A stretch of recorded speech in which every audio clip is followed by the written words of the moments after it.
Assalamualaikum warahmatullahi wabarakatuh. Bismillah, alhamdulillah, wassalatu wassalamu ala rasulillah Muhammad bin Abdullah wa ala alihi wa ashabihi wa man tabi'ahum bi ihsanin ila yaumil qiyamah. Wa ba'du, qala subhanaka la ilma lana illa ma 'allamtana innaka antal alimul hakim. Alayah sadaqallahul azim. Pertama, bersyukur kita panjatkan kepada Allah Subhanahu wa taala. Salawat dan salam semoga senantiasa tercurahkan kepada Nabi kita Nabi Muhammad sallallahu alaihi wasallam.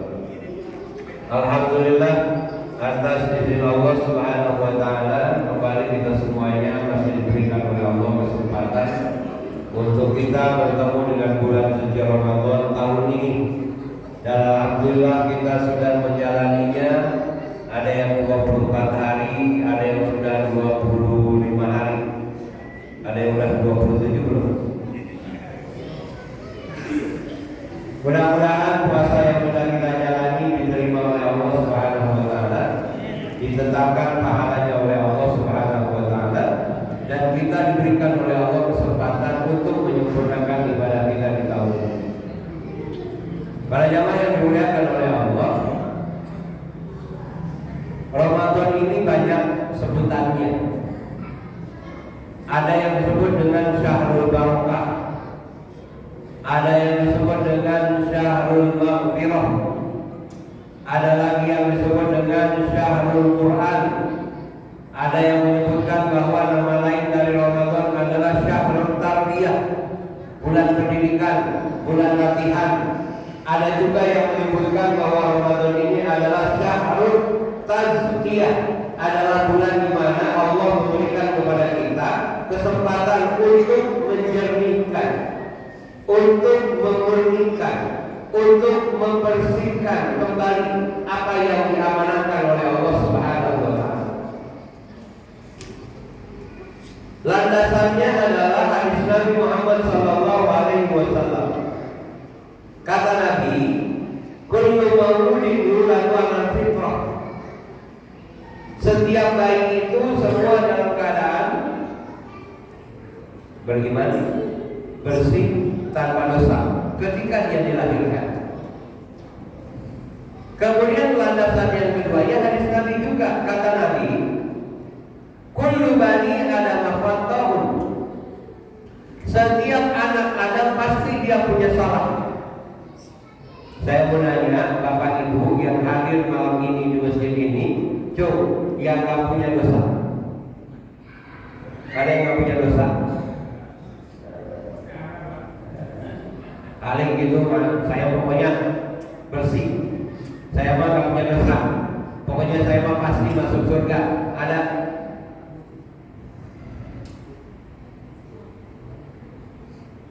Semua kita pasti pernah berbuat salah. Setiap kita pasti pernah lupa. Setiap kita pasti pernah lalai. Betul?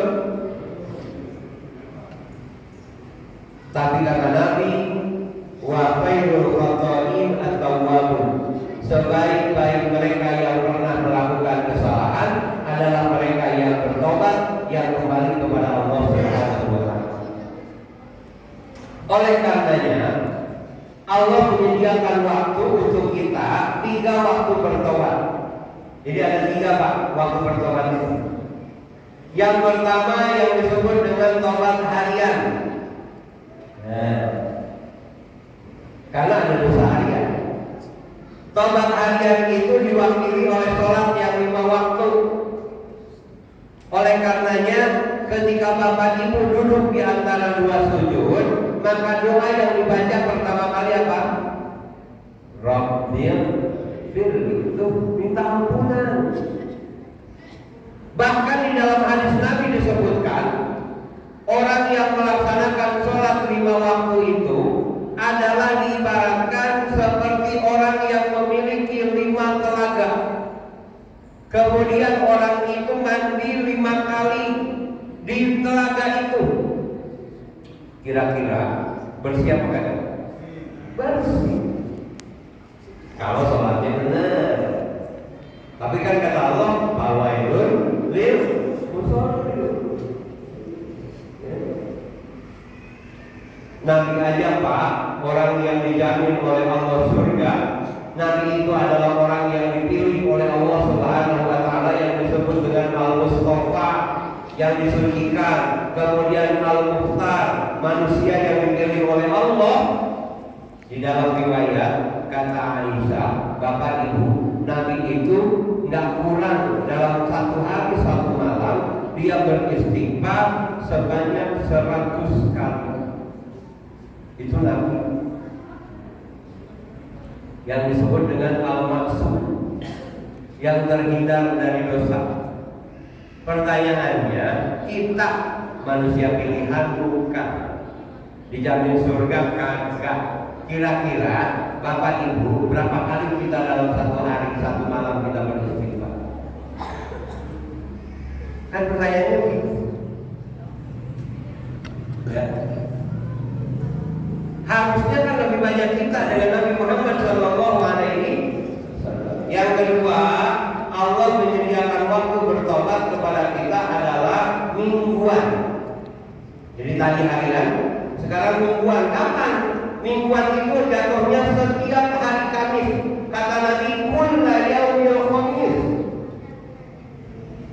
Dari kapan? Dari habis asar sampai sebelum maghrib. Oleh karenanya Nabi mengajarkan kepada kita untuk memperbanyak istighfar di hari Kamis sore. Kenapa? Karena ketika Nabi ditanya, ya Rasulullah, lima tasumu yaumal khamis, ya Rasul, kenapa engkau berpuasa setiap hari Kamis? Maka Nabi menjawab, hari Kamis adalah hari di mana seluruh catatan hamba disetorkan oleh malaikat kepada Allah Subhanahu wa taala. Dan aku, kata Nabi, ingin ketika catatanku dia disetorkan kepada Allah, catatan itu dalam keadaan bersih. Gitu Pak. Ya. Jadi yang disetorin itu Pak udah yang baik-baiknya, yang jeleknya udah diapa? Udah dihapus. Kemudian yang ketiga, ada yang namanya taubat tahunan, bulanan nggak ada. Ya, nggak ada. Harian, mingguan, tahunan. Ya. Sama sholat juga begitu Pak, 2, 3. Sholat harian, sholat mingguan, sholat tahunan. Nggak ada sholat bulanan bahkan. Kapan taubat tahunan itu? Ini sekarang bulan suci Ramadan. Karena bulan suci Ramadan adalah bulan tadi saya sampaikan Allah memberikan kesempatan kepada kita untuk membersihkan. Makanya Allah Subhanahu wa taala bersumpah di dalam surah ke-87 ayat yang ke-14. Oh, siapa yang hafal surah ke-87? Hari Jumat biasanya dibacanya rakaat pertama. Surah Al-A'la, Sabbihisma rabbika. Di ayat yang ke-14-nya Allah Subhanahu wa taala bersumpah. Apa kata Allah? Qad aflaha man tazakka. Kata Allah, beruntunglah mereka hamba-hambaku. Yang dari mana yang akan beruntung? Tazakka, kata Allah, yang dia membersihkan. Apa yang harus dibersihkan? Kan itu pertanyaannya Pak. Yang harus saya bersihin apa? Agar saya mendapatkan keberuntungan. 3 apa yang harus Bapak bersihkan bulan ini? Apa? Yang pertama, jasad. Dari ujung rambut sampai dengan ujung Pak, ini mata, ini amanah dari Allah, betul. Bandingkan mata kita dengan mata lain. Beningan mata siapa Pak? Bayi matanya bening. Kenapa mata kita buram? Kenapa Pak? Udah banyak yang kita lihat.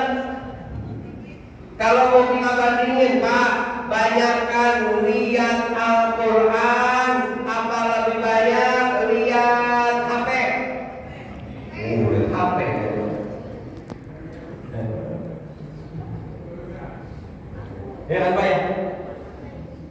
Kan kita juga suka bingung Pak kalau lagi jalan-jalan gitu kan, naik angkot atau lagi bawa kendaraan, ya Allah. Apalagi kalau lagi ke mall, ya Allah.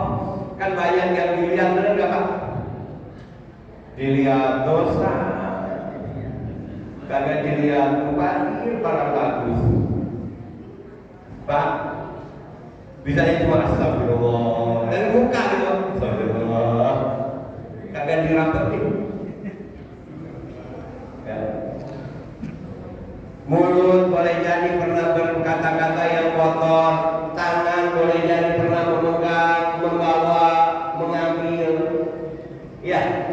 Kaki boleh jadi mungkin kita pernah melangkah, boleh jadi kita pernah singgah di tempat yang Allah nggak suka. Sekali mampir di ruang tangga janda sebelah, nggak ada yang tahu. Ya.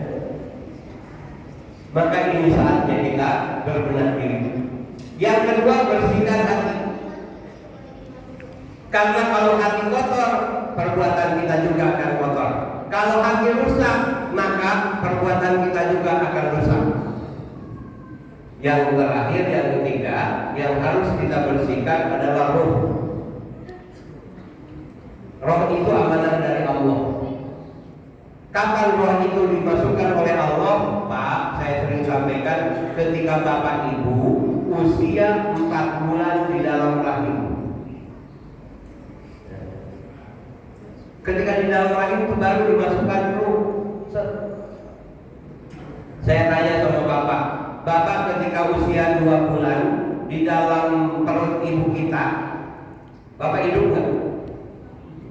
Hidup. Siapa yang hidup? Hidup. Hidup Pak. Ya. Hidup tuh. USG bulan pertama, alhamdulillah Pak. Nah, itu kan bulan kedua, alhamdulillah masih ada pergerakan. Sampai bulan ketiga, begitu bulan keempat, Pak, kalau tidak dimasukkan roh oleh Allah, maka selesai sudah. Pertanyaan yang kedua, Bapak ketika berusia 2 bulan di dalam rahim, udah ada nyawanya apa belum? Udah. Tuh, salah lagi Pak. Nyawa, beda antara nyawa dengan ruh. Beda Pak. Binatang punya nyawa nggak? Ada. Ruh punya nggak? Nggak punya. Nah, wah, jangan salah makanya. Makanya bukan malaikat pencabut nyawa, bukan sebetulnya. Malaikat pencabut roh.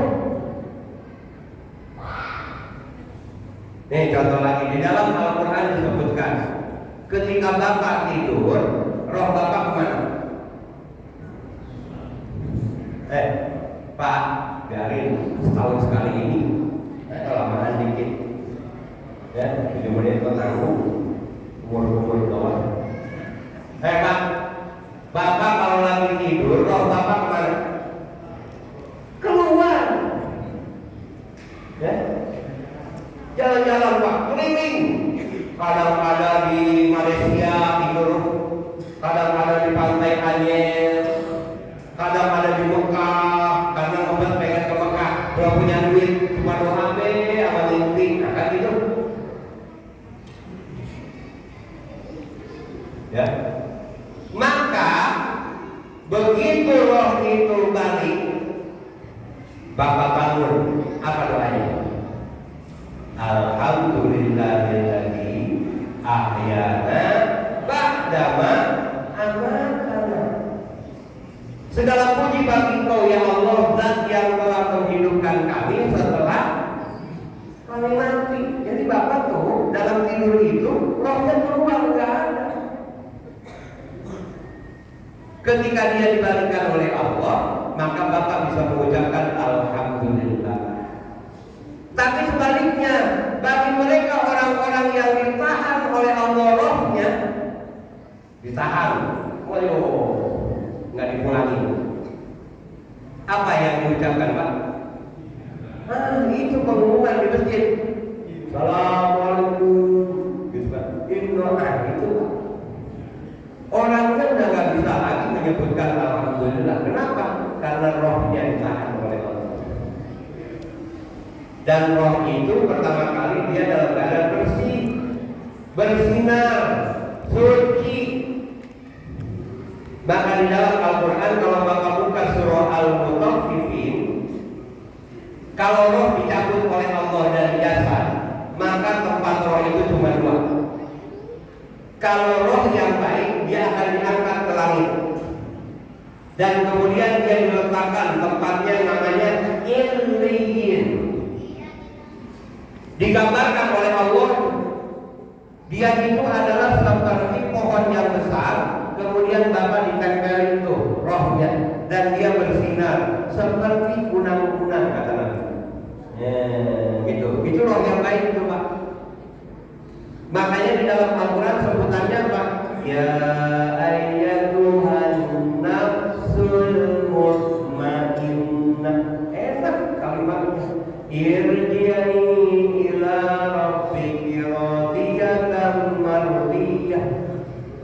Fadkhuli fi ibadi wadkhuli. Tapi kalau roh yang kotor, gimana? Dicabut oleh malaikat dari jasad, dibawa ke atas, bukan dua kali, Pak. Dibawa ke atas, terus dibanting. Jungsok, Pak. Di mana? Namanya di dalam surah Al-Mutaffifin Sijjin. Jadi nggak ada, Pak, roh gentayangan nggak ada. Roh itu tempatnya cuma dua. Kalau kagak di atas, di bawah. Jadi nggak ada roh gentayangan. Kan kita suka begini, kalau ada tabrakan, ngeri, palanya bisa, apa Bapak bilang? Jangan ke situ, ntar gentayangan tuh. Nggak ada. Yang suka gentayangan buat Bapak, lapar jam 12 gentayangan ke warung Indomie. Nah itu. Ya. Jadi bersihkan, mudah-mudahan kita semuanya dimaafkan dosa oleh Allah, dibersihkan segala kesalahan kita, dan kita termasuk kepada hamba yang minal